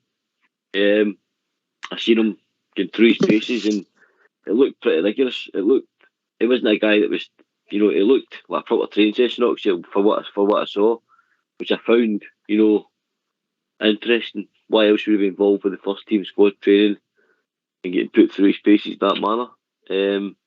Maybe this is why I'm thinking maybe Gio, and he's done it before actually in Europe, maybe there's going to be a wee tweak in the system. They're back three. That's my thinking on it, mate. I'm probably wrong, but I think if Davis is on the road to recovery, mate, in fitness terms, I think we need to start playing the guy, mate, because we got him in as a central defender. I don't think it's been very fair on Sands, although Sands has done very well in a position that's, probably not his first in my opinion. Could he go back into midfield tomorrow? Oh, sure. I tell you, I would love to see it. My ideal pairing in midfield would be probably the two holders, the two sitters, if you like, would be Sands and Lundstrom.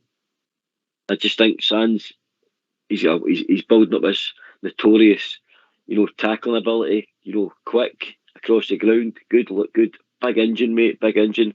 And John Lundstrom, we don't forget with John Lundstrom, so I think John Lundstrom could probably be the one that would push forward a wee bit slightly more. And Sands could be the guy that's going to be sitter. Do you know the biggest thing that it surprised me, and nobody's saying it anymore, and I've got used to it, and Port, you can go first. They're all picking their teams, and everybody's basing it on. And one of the first names we tried to get in the team sheet, if you go back 6 months, was Ryan Jack. We're hoping he was fit, we're hoping he was available. And now, I don't know, it's just he's not playing well, he's not been 100% fit. Or has he just lost half a yard because he has had a few bad injuries? Port injury. I think it's a concoction of a lot of that, mate. I think it's, age, injury, and some bad injuries involved in that. I think he looks a bit of stone overweight next year, and I've been kind of probably. I think he's carrying a bit more timber than he ever used to. Obviously, he's lost a yard of pace as well, but you're putting the nail on the head. A guy that we'd all be screaming for. And it's well documented on this show that I when he came from Aberdeen, I felt he'd be a squad player at best, but he grew on me and grew into that Rangers jersey, and I enjoyed him, and I wanted him on that pitch every other week. But, you've got, I think you always mention it, it's time for new heroes, time for new stars, and, maybe James Sands is going to be that guy. It's going to be in the midfield a lot of time. Don't worry about it, used to. I'm not replacing these with Jim for Paisley. Don't worry, carry on. Aye. But I think, mate, there's boys development. Charlie McCann, James Sands. There's boys coming through, mate, that will soon put these guys out to pasture, and that's just the progression of football.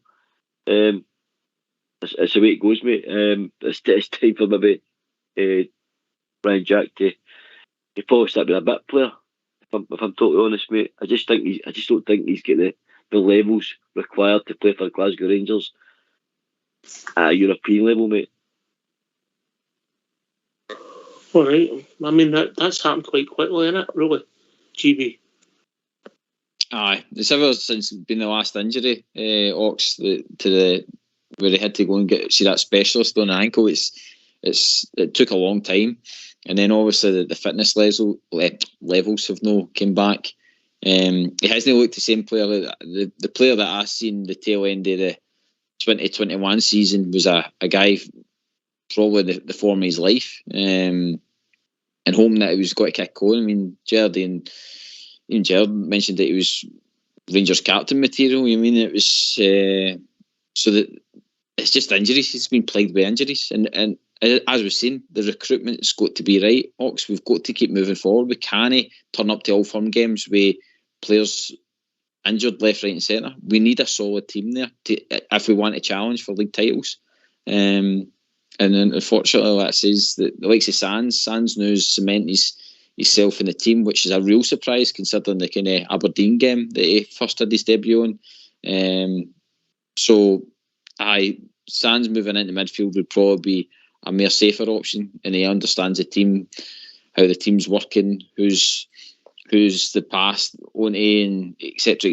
I mean, so putting Jack back into a night like tomorrow would be crazy. I think, as much as he knows the team, but he's just not up to speed, Docs. I think he'll turn into a kind of Stephen Davis. Stephen Davis will move on, and Jack will be that guy that's kind of just hanging about for another year's deal.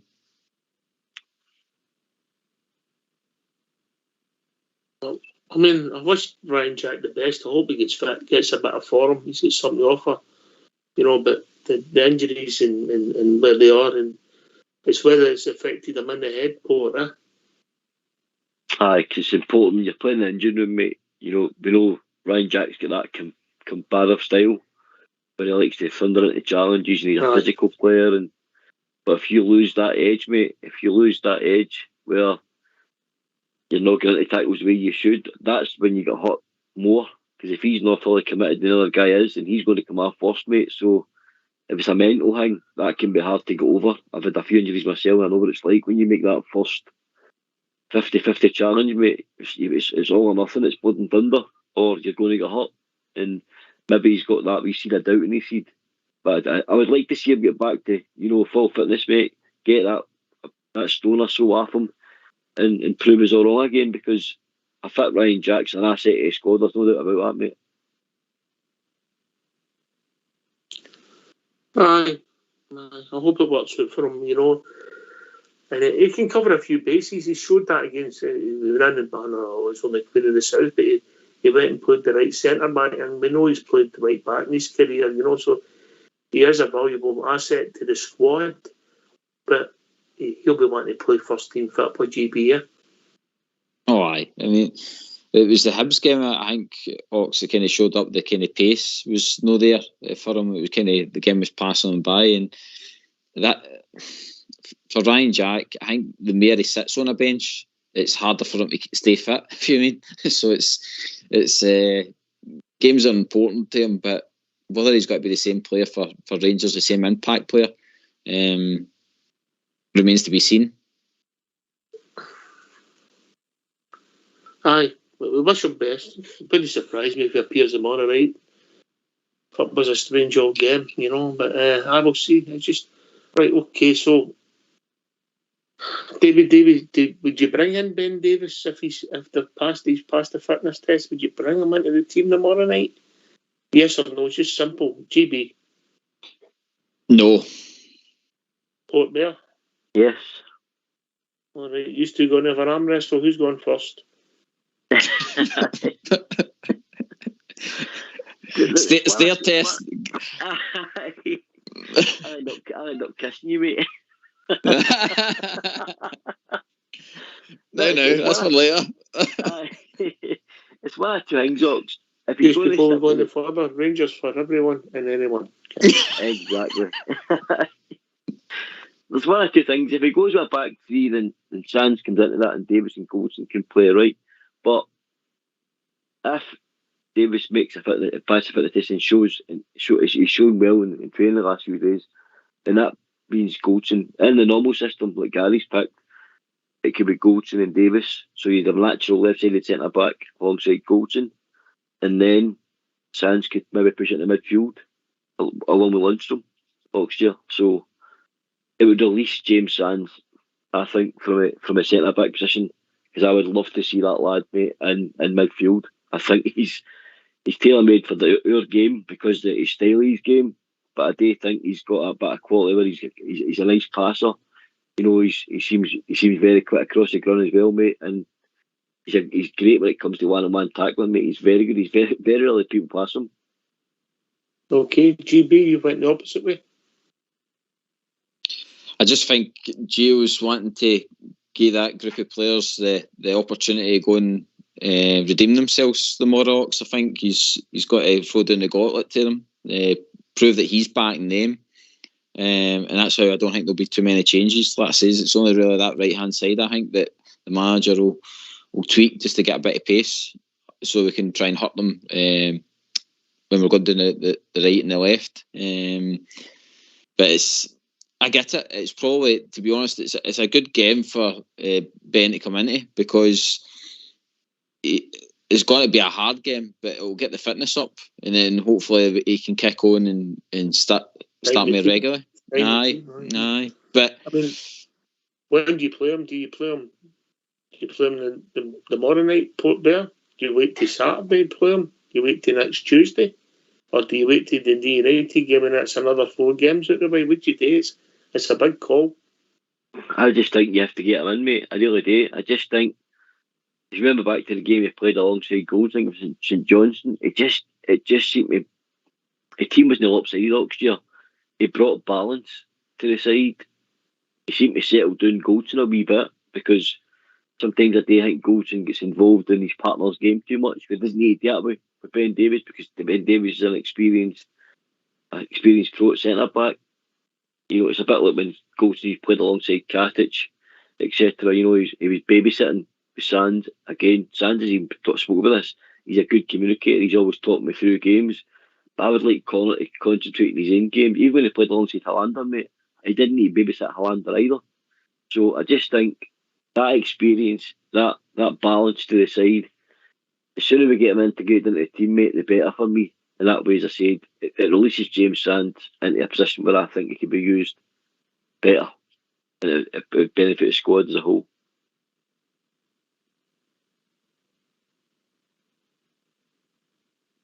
Okay. What's your thoughts, Oxjay? What's your thoughts? Listen, I think to go into a game like that, mate, he's got to be 100% fit, to be fair in him, yeah? Yeah. If he's 100% fit and we brought him in and he's done the time, he's been about the squad, I think I'd put him in. And that's no slight on James Sands, who was arguably our best player on Saturday. That's the bizarre thing about football. You could have a situation where your best player could be on the bench for Saturday after a defeat, and it looks as if he's carrying the can, and it wouldn't be that at all. It would just be to get somebody who's left-sided and more natural centre-half, and then we'll go to find a position for James Sands. I wouldn't be surprised if James Sands is playing it right back tomorrow night, because I don't think Tav looked fit. Right, yeah. He's played there as well. That's one thing about it. Yeah, good shout, Ox, yeah. I just think Tav didn't look right on Saturday. There was times in the second half where it was the Tav. I know we were losing 3-0 and psychologically it's tough and that to keep going. Yeah, but I just think it looked as if he had the short zone, didn't he? The cycle short zone, that suggests it's a groin, you know. So if he's no fit, it wouldn't surprise me if that happened tomorrow night. But if Tav fit, he's playing, you know, but you never know, you know, if he's maybe made it worse than playing with Saturday. And then James could go there and fill in. We've not really seen him there. Or even Ryan Jack could end up playing there. You just never know.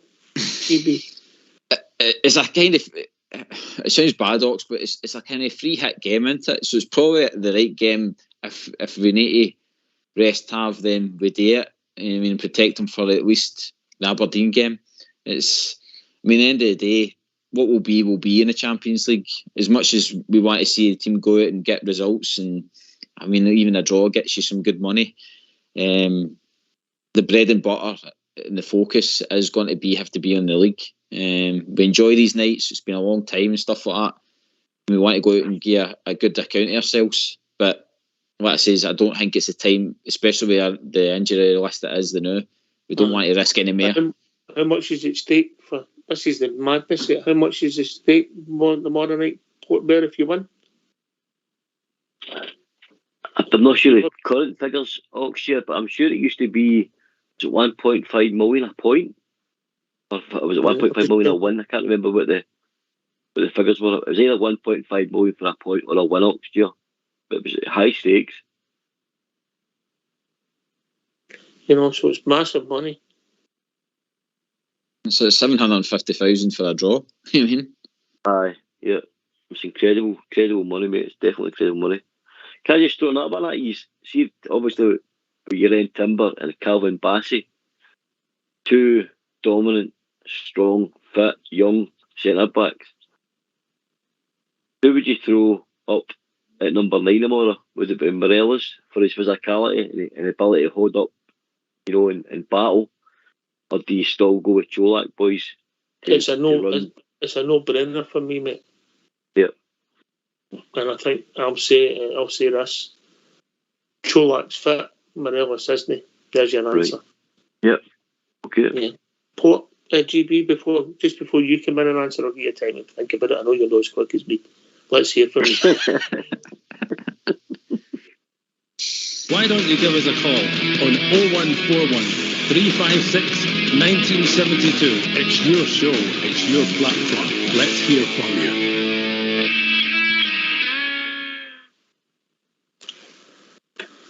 Yes, so aye, GB.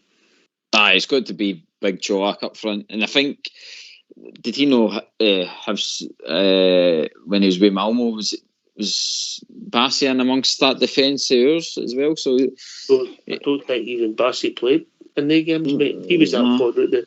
I might be wrong for memory, but I don't think he was near the first team. Borna had a shocker at Ibrox. Aye, it was Borna, wasn't it? Aye. So but at the end of the day, Čolak, like I says, I think he'll be hungry to get a goal. He'll be starved for the weekend. So it's another way for him to showcase his talents, especially on this big stage. And I think they all will. The Ox, it's going to be inevitable, isn't it? The poor performance on Saturday, and they're going to go out there tomorrow and have an absolute blinder.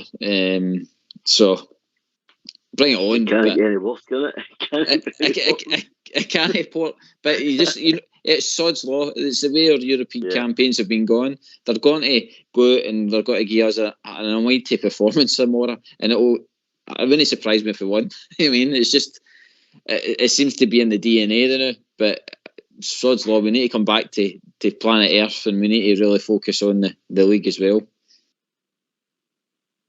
I'll tell you, maybe we're getting Ajax at a right good time, like I touched on in my report. You know, they're 14 in, 14 out. They've lost Lisandro Martinez to Man United, Anthony to Man United, you know, top stars in European football, and a team that's still gelling and growing together. A bit of our own. I know we're a relatively new team, we're selling a lot of new players, but maybe it's a good time to be playing them. And the press are on their back as well, so which is a good thing. Aye, or on that guy's back, but again, you don't want anything negativity going into any of these games. So, aye, you're right, Port. Probably a good time to catch them. Well, we seem to run into a lot of negativity, aren't we? We're going to get stories about us in the press. Things are going to grow, and then we're going to have to deal with that. It's good for us as a Rangers, if you like, for want of a better word, phone-in show. It gives us some stuff to talk about. We've got enough to talk about with all the big football games on go at the moment. Ajax, Aberdeen away Saturday, Napoli on Tuesday, Portmere, come on. Oh, does it great, isn't it? Yeah, does it get any better than a football calendar, Oxdear? And then throw it into the mix, the double header against Liverpool. You know, it's just dreamland football. It's like playing FIFA, mate. It's like playing FIFA in your living room. You know, it's been a long time since we've played at this. The top table in European football next year. It's been a long time. A club that deserves it no more, in my opinion, is Rangers. I think we always take the hard way, you know, 2 qualifiers to get where we are. And arguably we should have went and won that league last year and went straight in. But like Rangers, we always take the hard way, mate, and cream always rises to the top. And that's Gary's touched on it, mate. I wouldn't be one bit surprised that Rangers go and get a result of some sort tomorrow night, when it's going to be a draw, or the day go and, you know, they actually beat Ajax. What we've got again is a manager that's and a coaching staff that's very, very knowledgeable in the Dutch league. He played there, he managed there, he knows all about the Dutch philosophy.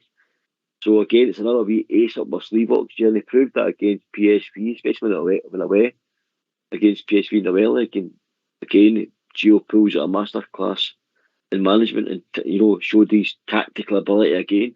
So, like Gary touched on, me, I would be one bit surprised if he gets a lead him all right.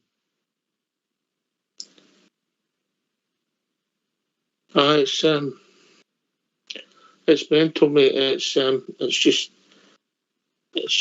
a massive game, and I think the trouble is, mate, that we react to bad results worse because we're expectations have risen. Nobody can call us support going on us. We showed them the greatest support in the world. Yeah, on this, the journey, and people think it might end tomorrow night. When you hear this, we're in the group stages. I know we've had the Champions League music, but this is you in it now. And what we've been on, our expectations are living, and the supported the club that much.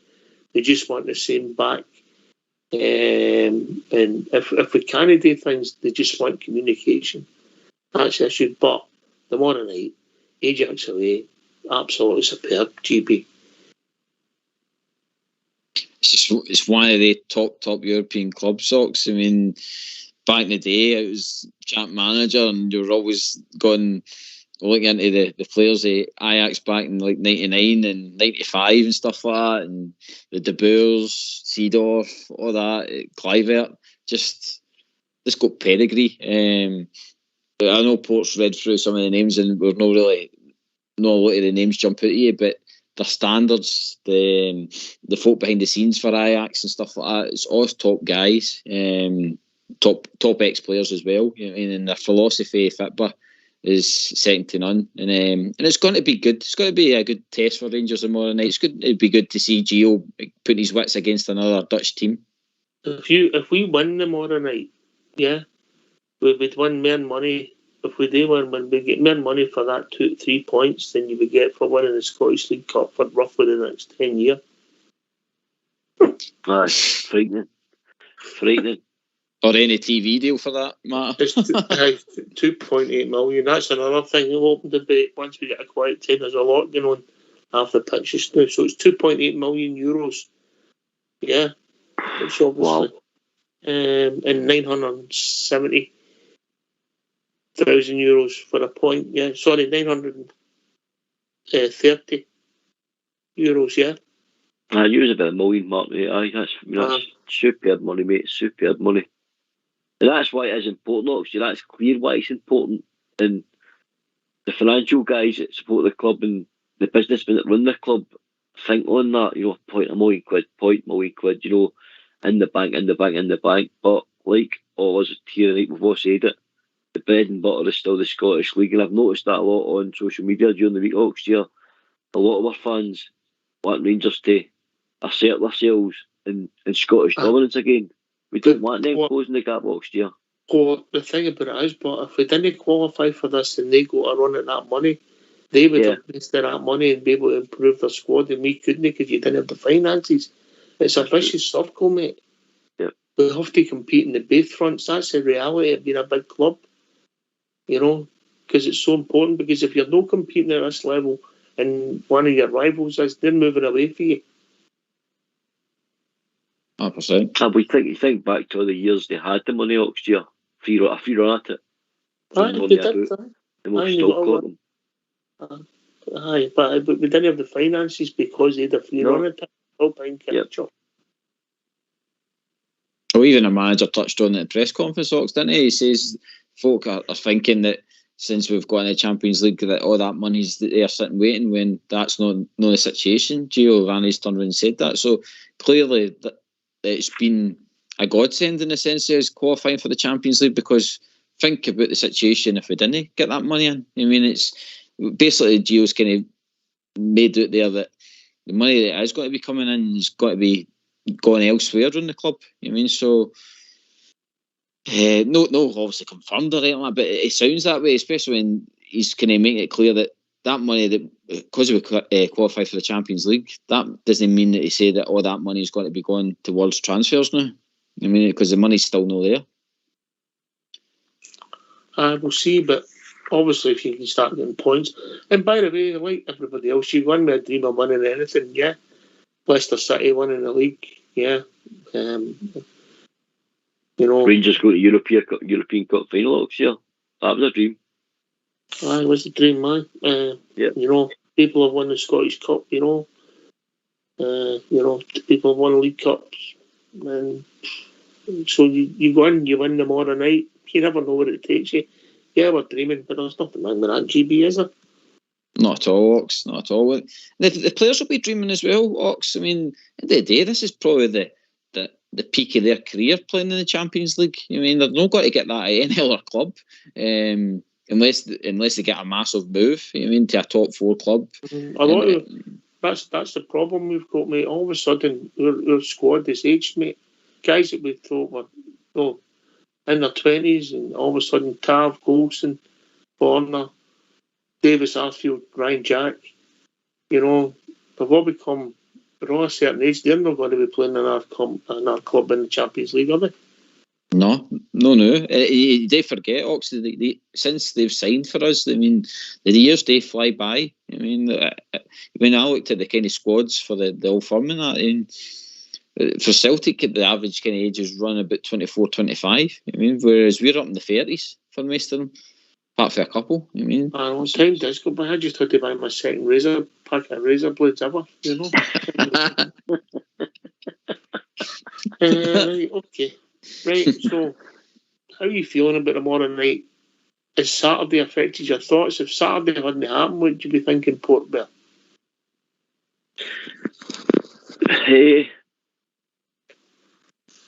No, actually, I think we're just a different animal in Europe.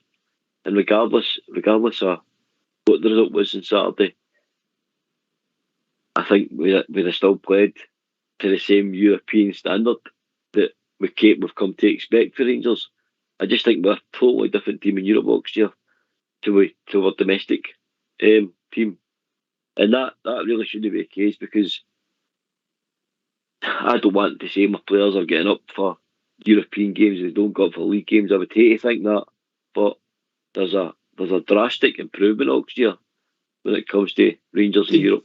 Did Giovanni give us a clue why he thinks the form's not been so great? Because of the 4 big ties, and obviously we've had a couple of decent league games that hardly went well for us. Is it because we're injuries in the start of the season? The 4 ties maybe came too early. So maybe now it'll galvanise the team and we can use it as a springboard. Or am I just dreaming, GB? No, Ox, actually in the press conference the night, if Gio kind of lifted the confidence a bit, in a sense, because he's turned around to the players and he's getting them, he's putting down the gauntlet to them to go and show their talents again. I mean, he's got to he's backing his players, which is what you always want to see. And he's kind of explained a couple of things, and that's what you said, Docs. It's communication. See, if we as fans know what's going on, then we'll understand things. Like if guys are not getting played because of injury, left, right, centre, then we know. We can't know everything, mate. We can't know everything. No, but we deserve to know certain things, yeah. Yeah, especially, like I says, the press conference when their questions are getting fired at him and he's coming back with some honest answers, then you understand it, and then we can give that backing. Whereas sometimes after Saturday, when you don't really get the answers and you hear him turn around saying like we weren't ready and stuff like that puts doubt in your mind. Whereas the night he has probably thought about it and he sat down and he's answered questions correctly. He said that he's got to back his team. He's not going to go in there and just start ripping up the team and ripping up his philosophy. He's got to stick with what's been working in Europe. You know what I mean? And let's hope it does take off for him in the league, because I want Gio to be successful in the league. I want him to have league titles and cups and all the rest of it, because he has proved that he can take big scalps, and he deserves the success. But it's the tomorrow night, fresh start, and we get into them. Yeah. Port Bear. I mean, the weekend's gone. That's gone. We can't turn back time, mate. That's gone. And the players, I hope, have got it. Even on the Sunday, they need to put it behind them and start planning for obviously Ajax. It's gone. Can't turn back time. And these players have got to lift themselves. There'll be ones hurt next year. There'll be Gio said to me he was hurting in his presser. There'll be a lot of reflection for them players. And now they're moving into a competition where it's elite level, and maybe some have questioned themselves, should they be here next year? Have they got the quality it takes to take on teams at but Europe's not for everybody, is it? That's what I'm saying. No, it's not. No, it's definitely not, mate. It's definitely not for everybody. Some teams, they struggle in that tournament to get wins, etc. next year. So, yes. But anyway, gentlemen, you'll find it's hard to believe. Yeah, I think everybody must be taking a chill before we go on this roller coaster again. Yeah. Aye. In the last 2 shows we've had, we couldn't man the phone lines quick enough. The last 2 shows have been really, really busy. Loads of callers, and then used to come on. Let me think about that. Apologies. Nah, I think there might be something. People might have been watching again, man. I don't know. Maybe just that's the way it is sometimes. But aye, listen, really enjoyed it. GB. Yep, no, brilliant tonight. It's good to get a wee catch up and a good chat, and it's good to know that we're all on the kind of same wavelength, that we put Saturday behind us, we back the team, and we push on now to tomorrow night where we're back in the Champions League. Port Bear. I can come, mate. Can't wait to hear that music. Cannot wait to hear that music again. And Port, remind everybody what time it is, and so they have to organise their tea. Say again? What time the kick-off is tomorrow night? You need to answer that medal team kick-off, sir. Port Bear. Port Bear. GB, what time's the kick-off tomorrow night? It is 7 o'clock.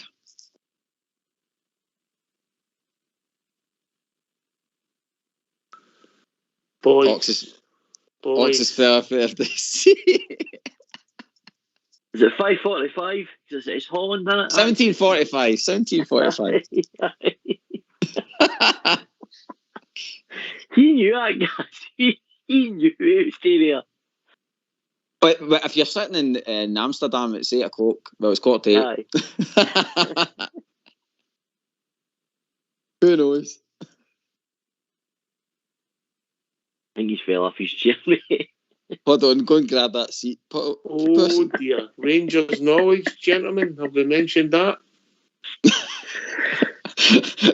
Port, stay behind for lines. Yes. I'll put Must try Hamper 100 times each. Right, it's been a good laugh, good giggle.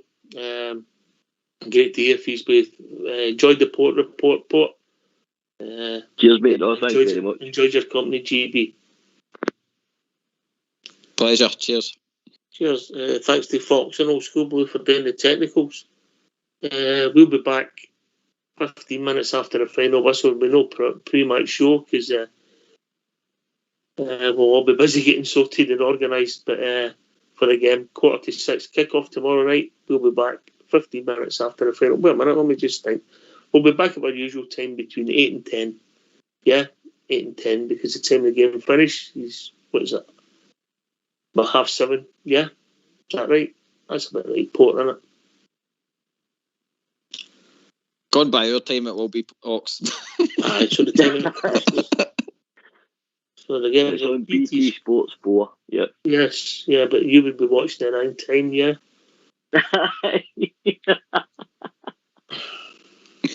I was going to say you can Sky Plus the chase, but you two better stick to Tipping Point. Thanks for listening. Thanks to everybody. Stay safe. We'll be back tomorrow night after the final, between 8 and 10, just after the final whistle, talking about all things Rangers. Take it away, Old School Blue.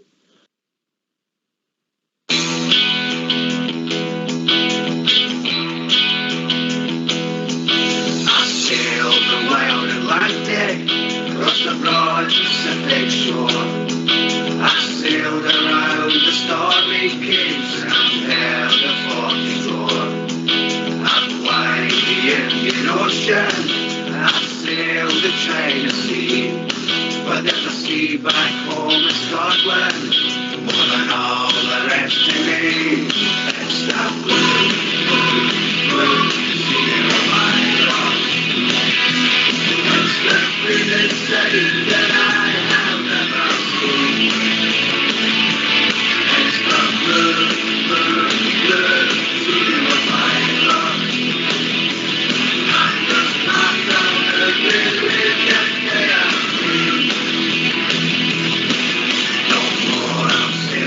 Seven seas, no more I'll ever roam.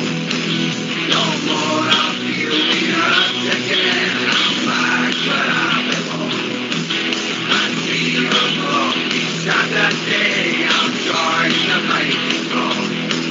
With flags and banners all around, I'll proudly sing this song. It's the blue, blue, blue sea of my rock.